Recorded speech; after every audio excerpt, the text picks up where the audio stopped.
that is just unconscionable. And it is shameful that you're doing this to people on Medicare Advantage. I am a pediatrician and took care of kids in my community for almost 20 years before coming to Congress. I also have had type 1 diabetes for over 40 years. So I get what it's like to be a patient who is dealing with difficulties with insurance companies. People are pretty pissed off at their insurance companies because they are paying more every single year and they feel like they are not getting the value for it and like you are not living up to your end of the bargain.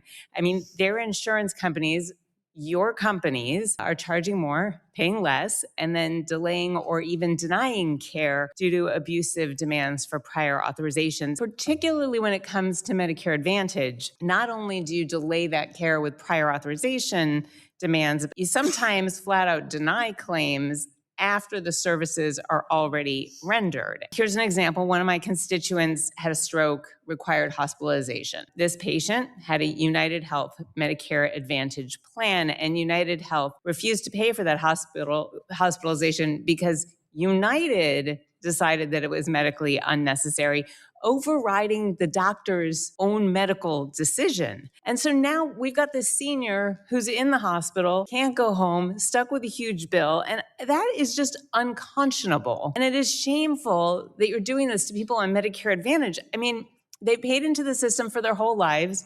They're paying premiums now. They're counting on you to look after them.